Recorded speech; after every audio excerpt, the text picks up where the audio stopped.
अस्सलामुअलैकुम। हाँ जी, तो जनाब कैसे हैं आप सब लोग। उम्मीद है कि सब खैरियत से होंगे और बिल्कुल ठीक होंगे। अल्हम्दुलिल्लाह हम सब भी बिल्कुल ठीक हैं। तो जनाब व्लॉग का स्टार्ट जो है वो हो रहा है मेरे खाने से और मैं जो है ना वो बिरयानी और गोलगप्पे वगैरह हर दूसरे तीसरे दिन ही खाती रहती हूँ, लेकिन दिखाती नहीं हूँ। मैंने कहा आप लोग तंग आ जाएंगे देख देख के, लेकिन चले कभी कभी जो है ना वो दिखा भी देंगे। तो जी आज की जो मेरी रूटीन है ना वो स्टार्ट हो रही है ऑलमोस्ट सुबह बहुत जल्दी जल्दी से, यानी कि जब कॉलेज का टाइम था ना उस टाइम से स्टार्ट होगी और नेक्स्ट डे मैं आपको कॉलेज के टाइम तक की ही सारी रूटीन जो है वो दिखाऊंगी। तो मैंने ना मलाई निकाली हुई थी क्योंकि मुझे मक्खन सॉरी घी बनाना था, बहुत ज़रूरी बनाना था। वैसे तो मलाई बहुत कम थी और इस पर इतनी ज़्यादा मेहनत होने के बाद जो है ना वो इतना ज़रा सा घी निकल आता है। तो लेकिन यह है कि बहुत ज़्यादा ज़रूरी था कि घी होना चाहिए, हर वक्त पड़ा होना चाहिए, थोड़ा बहुत भी लेकिन होना चाहिए।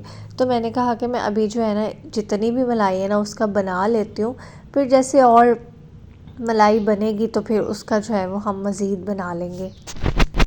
अच्छा, वैसे मलाई ना अभी बहुत ज़्यादा हार्ड थी अभी, मतलब ठंडी भी थी और आप देख सकते हैं इसके अंदर एक पूरा जो है ना वो ब्लॉक पड़ा हुआ है अभी जो मेल्ट होने वाला था। तो मेरा अभी कोई इरादा नहीं था अभी इसको बनाने का। मैं किचन में गई जस्ट देखने के लिए कि मलाई मेल्ट हो गई है या नहीं, तो अब्दुल्लाहन मुझे कहने लग गया कि चलो किचन में काम करो और मैं ना देखूँगा। मेरे पास ही ना वो खड़ा हो जाता है, अपनी जो छोटी सी उसकी चेयर है ना, या तो उसके ऊपर वो खड़ा हो जाता है या वो शेल्फ़ के ऊपर कहता है मुझे चेयर रख दो और मैं ना इसके ऊपर बैठूँगा। तो उसको बड़ा शौक़ है कि मम्मा काम कर रही हैं तो बस मैं साथ खड़ा होकर ना देखता रहूँ। मैं रोटी बना रही होती हूँ, मैं सालन बना रही होती हूँ, कटिंग कर रही होती हूँ, कुछ भी कर रही हूँ ना वो साथ आके खड़ा हो जाता है। तो उसके चक्कर में ना मुझे ये काम करना पड़ा। अभी आप समझ लें कि मेरी आंखों में नींद थी और मैं जो है ना यहाँ पे मक्खन निकाल रही थी और मैंने इतनी मेहनत की ना आज, इतनी मेहनत की, लेकिन मुझसे मक्खन ही नहीं निकलने पे आ रहा। तो मेरी बाजू ऐसे लग रहा था कि उतर जाएगी साथ से, लेकिन मक्खन ही नहीं बन रहा था। इतना मैंने इसको मतलब वो किया, मैंने कहा इससे अच्छा था मैं इसको जग में ही डाल देती। आज तो बहुत ही ज़्यादा मेहनत मुझे करनी पड़ी है, आप लोग देख ही सकते हैं मैं कितनी मुश्किल मुश्किल से जो है ना वो कर रही हूँ, लेकिन करना तो था। खैर मैं करती रही, मैंने हिम्मत नहीं हारी मैंने कहा नहीं निकालना तो है, अब स्टार्ट तो कर दिया, अब इसको बीच पे नहीं छोड़ सकते हैं। लेकिन ना फिर वही हुआ कि मतलब वो मक्खन निकल आया था लेकिन उसकी लस्सी नहीं अलहदा हो रही थी। थोड़ा सा ना मतलब मक्खन का वो जो है वो कलर आने लग गया था, रंग रूप जो है वो निकल रहा था। फिर मुझे आ गया गुस्सा, मेरी बाजू जवाब दे गई। मैंने उठाई कढ़ाई और रख दी चूल्हे पे। मैंने कहा पकना होगा तो खुद ही पक जाएगा, वरना क्या है ज़्यादा से ज़्यादा वेस्ट ही हो जाएगी। लेकिन ऐसा होता नहीं है, वेस्ट नहीं होती है मलाई। जो है ना मैंने बहुत सारे लोगों को देखा है कि वो डायरेक्ट मलाई निकालते हैं, उसको बस मेल्ट करते हैं और जो है ना चूल्हे पे रख देते हैं, कोई मक्खन निकालने वाला काम नहीं करते और इस तरह से भी घी आराम से बन जाता है। थोड़ा सा टाइम ज़्यादा लगता होगा तो, लेकिन यह कि घी बन गया था मेरा भी। तो साथ साथ ना मैं अब्दुल्लाहद के लिए नाश्ता भी बना रही थी, अपने लिए भी नाश्ता बना रही थी और मैं अगेन दाल वाली रोटी ही बना रही हूँ कि मैंने फिर से दाल बनाई थी और मैंने दाल बनाते ही जो है ना वो आटा गूंद लिया था क्योंकि मुझे अपने हस्बैंड को कॉलेज के लिए नाश्ता भी देना था, साथ में जो देना था लंच। तो मैंने कहा मैं दाल वाले पराठे ही बना के दे दूँगी। तो फिर मैंने अपने और अब्दुल्लाहद के लिए भी वही बना लिया था और हम दोनों ने भी जो है वो ये खा ली थी। अब्दुल्लाहद भी बड़े शौक़ से खा लेता और मुझे तो वैसे ही बड़ी पसंद है। साथ साथ जी हमारा घी भी बन रहा था और मैं देख रही थी कि घी निकल रहा है या नहीं निकल रहा। तो हाँ जी घी बन रहा था, लेकिन फिर अगेन वही बात है कि काफ़ी ज़्यादा इसको टाइम लग गया था। मैंने बिल्कुल हल्की आग में ना इसको पकने के लिए रख दिया था, तकरीबन को 1.5-2 घंटे लग गए थे। तो जो है ना वो फाइनली यहाँ पे घी बन ही गया था। तो घी तो बन जाता है लेकिन उसके बाद जो बर्तन की हालत हो जाती है ना वो देख देख के कुछ हो रहा होता है। इसीलिए मैं ना कढ़ाई भी ऐसे ही यूज़ करती हूँ कि जो ज़्यादा ख़राब मतलब पहले से ही ख़राब है, तो फिर इतना कोई मसला नहीं होता। कुछ सही वाला बर्तन अगर ख़राब हो जाए ना तो फिर वो दिल पे लग जाती है जाके तो यहाँ पे ना मैं पहले मैं कोशिश कर रही थी मैं डायरेक्ट कढ़ाई से ही जो है ना वो डाल लूँ, लेकिन मुझसे वो हो नहीं रहा था क्योंकि जो है वो साथ साथ वो वीडियो रिकॉर्डिंग और साथ में जो है ये सारे काम, तो ये बड़ा मुश्किल हो जाता है। फिर मैंने इसको साइड पे रखा और चम्मच की मदद से जो है ना थोड़ा थोड़ा करके मैंने घी डाला। इसको स्टेन भी करना होता है साथ साथ। तो आप देख सकते हैं कि कितना ज़रा सा घी निकला इतनी मेहनत के बाद। तो यहाँ पे हम लोग आए हुए थे जी डॉक्टर के पास। मेरे हस्बैंड के ना दांतों का कुछ इशू चल रहा था, पहले भी शायद मैंने आप लोग को कभी दिखाया होगा। तो उनको ना डॉक्टर ने रूट कनाल का ही जो है ना वो सजेस्ट किया था कि रूट कनाल ही आप करवाएं। तो हमने कहा कि चलें 2-3 डॉक्टर से जो है ना मशवरा कर लेते हैं, फिर देखते हैं कि वो क्या मशवरा देते हैं, तो फिर हम वही कर लेंगे। तो यहाँ पे हमारा कोई तीसरा या चौथा डॉक्टर था जिन्होंने यही मशवरा दिया है कि रूट कनाल ही होगी। तो अब नेक्स्ट डे का जो है ना वो टाइम ले लिया मेरे हस्बैंड ने, तो वो जो है ना अपनी रूट कनाल करवा लेंगे। और अब्दुल्ला जहाँ जाता है आजकल बस जो है ना वो उसको लगता है कि मेरा ही घर है, मेरी ही चीज़ें हैं, सब कुछ मेरा ही है। तो बस वो ना शुरू हो जाता है, कभी कुछ छेड़ेगा कभी कुछ छेड़ेगा।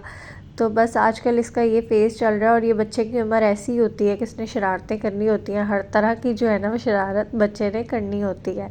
तो डॉक्टर से होकर जी उसके बाद हम लोग गए स्टोर पे, अब्दुल्ला के लिए चीज़ें लेनी थी वो ली, और जो है ब्रेड वगैरह ये वो सब कुछ लिया। और जी उसके बाद बस मैंने यहाँ पे ले लिए गोलगप्पे। मैंने आपको स्टार्ट में ही बताया ना कि मैं हर दूसरे तीसरे दिन गोलगप्पे खाती रहती हूँ, तो रोज़ रोज़ मैं नहीं दिखाती हूँ। तो फिर मैंने ना आज गोलगप्पे पैक करवा लिए थे। यहाँ पे कोई इतनी ख़ास जगह नहीं थी बैठ के खाने वाली, और मेरा ऐसा कोई इरादा था भी नहीं। मैंने कहा घर जाके सुकून से बना के तो मैं खाऊँगी। तो यहाँ पे मैंने फिर अपने लिए गोलगप्पे लिए और मैंने ये बनाए, और जो है ना पानी भी मैं ज़्यादा सारा लेके आती हूँ। तो फिर हम लोगों ने गोलगप्पे इंजॉय किए। उसके बाद जी हम लोगों ने बस खाना शाना खाया रात को। और उसके बाद आपको पता है कि आजकल जो है सर्दियों का मौसम है, सर्दियों की सौगात हर तरह की अब आ चुकी है अल्हम्दुलिल्लाह। फ्रूटर भी आ गए हैं, और जो है मौसमी भी आ चुकी है, किन्नू वगैरह भी, सब कुछ ही ऑलमोस्ट आ चुका है। पर मैं फ्रूटर ज़्यादा शौक़ से खाती हूँ, मौसमी का मैं जूस पी लेती हूँ, वैसे नहीं खाती मैं। तो बस ये हम लोगों ने फिर खाया, और यहाँ पे ना नेक्स्ट डे स्टार्ट हो चुका है। मैंने आपको बताया था कि कॉलेज की रूटीन तक मैं शेयर करूँगी। तो यहाँ पे नेक्स्ट डे स्टार्ट हो चुका है। मैं अपने हस्बैंड को देने लगी थी जी लंच बना के, जो मैंने साथ उनको देना था।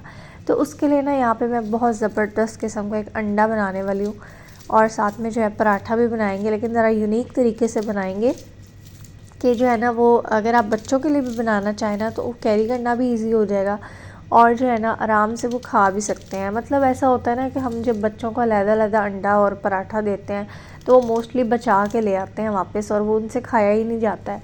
तो ये ऐसा तरीका होगा कि उनको खाने में भी कोई प्रॉब्लम ही नहीं होगी। और ये जो सब्ज़ियाँ मैं इसके अंदर डालूँगी ना सारी, वो बिल्कुल इस तरह से होंगी कि पता ही नहीं चलेगा कि अंडे के अंदर कोई सब्ज़ी भी डाली हुई है हमने। तो यहाँ पे मैंने ना एक छोटा सा प्याज ले लिया था, इसको मैंने बहुत बारीक बारीक चॉप कर लिया था। उसके अलावा जी हम इसके अंदर ऐड करेंगे थोड़ी सी जी ये हरा प्याज मेरे पास है, ये ऑप्शनल है, अगर आप डालना चाहें तो डाल लें, अगर बच्चों के लिए बना रहे हैं तो उसको स्किप कर दें, चाहे उनको ना पसंद आए। तो थोड़ा सा मैंने हरा प्याज डाल लिया था इसके अंदर।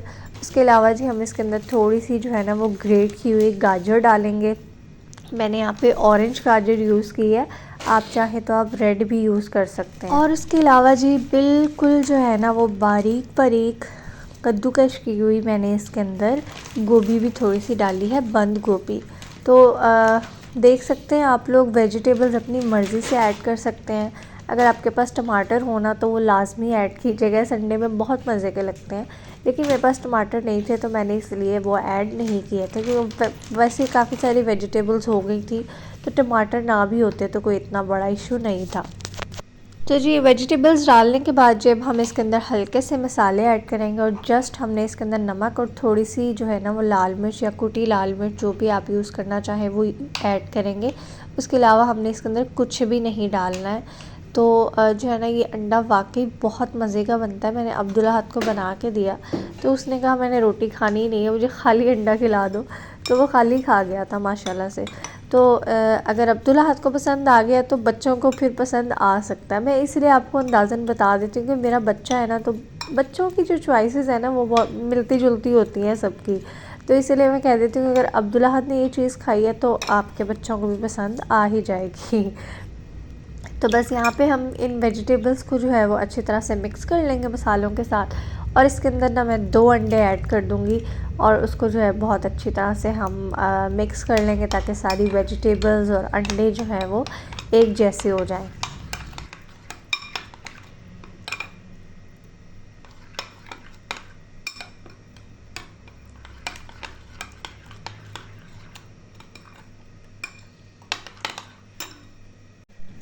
तो यहाँ पे ना तकरीबन कोई सुबह 5 साढ़े 5 बजे का टाइम था जब मैं ये सब काम कर रही थी। तो आटा भी मुझे जो है वो चाहिए था, तो मैंने अंडे जो है मिक्स करके साइड पे रख लिए थे और मैंने कहा जल्दी से मैं आटा भी गूँध लेती हूँ। तो थोड़ा सा आटा पड़ा भी हुआ था, तो मैंने कहा उतनी देर में मैं उसकी रोटी बना लूँगी और ये वाला आटा जो है वो थोड़ा सेट हो जाएगा, तो फिर इसमें से भी जो है हम रोटी बना लेंगे। तो इस तरह से किचन के काम जो है वो चलते रहते हैं। और मेरी आजकल जो है ना रूटीन बनी हुई है, तकरीबन कोई 5 बजे 4 बजे मेरी लाजमी आँख खुल जाती है। तो फिर जो किचन के काम होते हैं ना थोड़े बहुत, या कॉलेज के लिए जो मुझे कुछ अपने हस्बैंड को नाश्ता बना के देना होता है या टिफ़िन वगैरह देना होता है, तो उसकी फिर मैं थोड़ी बहुत जो है ना तैयारी कर लेती हूँ पहले से ही। क्योंकि ना 6 बजे गैस आती है और उससे पहले आप कुछ भी नहीं कर सकते हो। तो बस जब 6 बजे गैस आती है तो हमारे पास सिर्फ आधा घंटा होता है, क्योंकि मेरे हस्बैंड ने 6:45 बजे निकलना होता है, तो मुझे उनको मतलब उस टाइम के लिए भी देना होता है और जो है वो साथ में पैक करके भी देना होता है। तो इसीलिए मैं अगर पहले से थोड़ा काम करके रख लूँ ना तो फिर बहुत आसानी हो जाती है।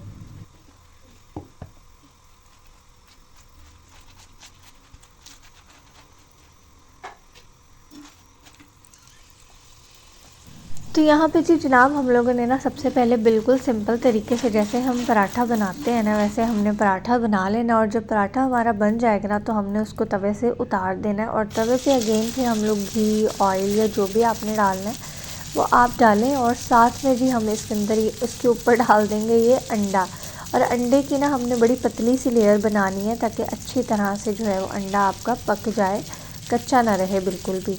तो इसको हम अच्छी तरह से फैला देंगे और कोशिश करेंगे कि रोटी के साइज़ का अंडा हो ताकि पूरी रोटी के ऊपर जो है ना ये लग जाए और जो है वो खाली ना रहे कहीं से भी रोटी।